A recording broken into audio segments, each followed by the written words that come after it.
If you told me a year ago that a billionaire could lose everything and then get saved by a 7-year-old girl with hand-me-down shoes and a knack for numbers, I would have laughed right in your face or maybe just bought your company out of spite. But let me back up a sec. Picture this. Central Park in late October, leaves swirling, people laughing, but I'm at a waterfront cafe, feeling more alone than I ever thought possible. There's me, Jonathan Reed, the guy who once signed checks with more zeros than cents, now staring at a laptop that looks more like a tombstone. $43 billion gone, all because my best friend stabbed me in the back, and the world, honestly, just kept turning like nothing happened. You know what I mean?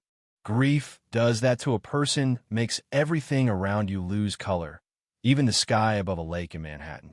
I didn't even hear the kid approach, just felt a pair of eyes on my screen and looked up to see this scrawny girl, tangled brown hair, 2 intelligent eyes. "Your distribution algorithm's wrong," she said, not asking, just stating like it was the weather. I blinked, thinking maybe I was hallucinating from too much coffee and not enough hope, but she pointed at my failing projection and said, "Linear regression won't cut it. You need exponential." 7 years old and corrected my code just like that.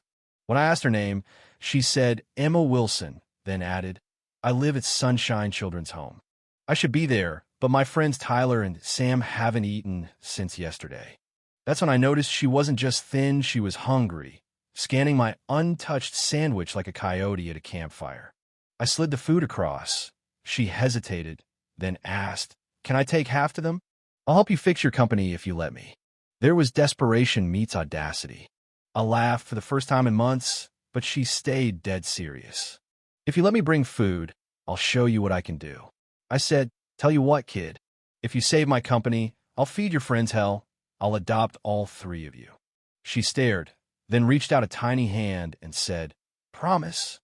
The handshake was firmer than some CEOs I know. And right then, my whole life pivoted, though I didn't know it yet.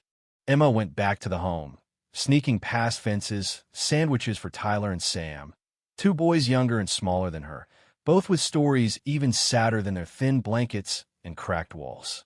That night, she crammed numbers by flashlight, found patterns I'd missed in my own data sabotage that looked like random market shift, but was actually a hit job by Alexander, my so-called friend.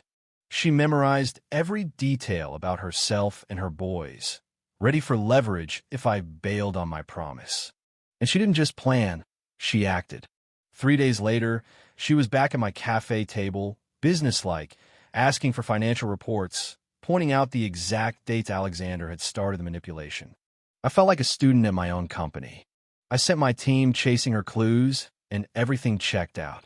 The evidence she found let my lawyers finally build a case against Alexander. But by then, I was obsessed with the kid. I visited the home, talked to the weary administrator, saw the peeling paint, and gifted kids with no textbooks. Emma was a loner, smart enough to terrify adults, fiercely protective of her 2 little shadows. She was skeptical when I brought up adoption, like she'd heard too many broken promises to believe in anything but math. Then came the twist. Emma and the boys disappeared, runaway style, after word spread that the system might split them up. I found them in a 24-hour diner, Sam asleep on Emma's lap, Tyler on lookout duty like a pint-sized bodyguard. She was planning to escape to a cabin in Vermont she'd only seen in her parents' stories. I told her the truth: the cabin was gone. There was nothing left but what we could build right now. "Come home with me," I said, and meant it for real this time. Emergency foster care, then adoption, if they wanted. For the first time, Emma's mask cracked. "Why?" she asked raw. I didn't give her the sob story about my wife and unborn child, about how sterile I'd been left, just because you helped me and I keep my promises. She squeezed my hand so tight it hurt. The courts moved faster than I ever dreamed. The kids turned my empty penthouse into a real home. Laughter, puzzles, chaos, pizza nights, even Sam usually silent giggling through asthma attacks. But the fight wasn't over. Alexander's lawyers tried to destroy Emma's credibility at the securities fraud hearing, painting her as a pawn. That courtroom was a circus, a 7-year-old in a navy dress dismantling Wall Street sharks. Her logic, so clear, even the judge leaned in. When grilled about bias, she shot back, "Mister, Reed promised to adopt us if I helped save his company. That's not conflict. That's integrity." The whole place went silent. Suddenly, Alexander's assistant burst in as a whistleblower twist number 2 with hard proof of his sabotage. We won the hearing, but Alexander wasn't done. He made bail, filed complaints with child services, tried to smear me as an unfit guardian. Threatening messages started coming to Emma's tablet anonymous, cruel, scary enough to rattle even her. That's when the parent instinct hit me for real, stronger than any boardroom rivalry. I beefed up security, coordinated with police, told the kids the truth. Someone's trying to scare us. But we don't run. We fight. Emma didn't flinch, just said, "Then we fight too." But Alexander was always one step ahead, sending in a fake security evaluator who let hackers trigger a blackout and attack our home network the night before the final adoption hearing. We huddled in the safe room, me, 3 kids, the world closing in, and watched as Alexander hijacked the monitors, gloating. "You'll lose everything," he taunted. "They're already moving to take the kids." Emma worked like lightning, tracking the virus through prime number code, flipping the attack back to his system and leaving a digital trail straight to his hidden servers. As dawn broke, the police arrested Alexander's cousin and dismantled his operation. All his evidence against me gone. The kids were safe, and Reed Tech finally started to recover. A week later, family court, you could cut the tension with a knife.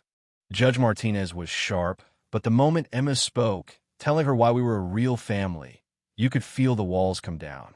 Tyler bragged about dinosaur pancakes. Sam whispered, "He chases the monsters away." When the judge said, "The petition for adoption is granted," it felt like winning the lottery, only way better. I knelt, hugged my kids, and for the first time in years, I felt whole. But listen, the story doesn't tie up in a neat bow. There's always a new challenge, new questions. What makes a family? Is it blood, promises, or something you fight for when nobody else believes in you? People say money changes everything. Sometimes it takes losing it all to see what's really worth fighting for. So what would you have done in my shoes? If you think justice was served, or if the system's still broken, I want to know. Drop your thoughts in the comments. Let's argue. Let's reflect, because stories like these don't end when the credits roll. And hey, if you're still here, hit like, subscribe, and tell me where you're watching from. Because sometimes the right story finds you at exactly the moment you need it most.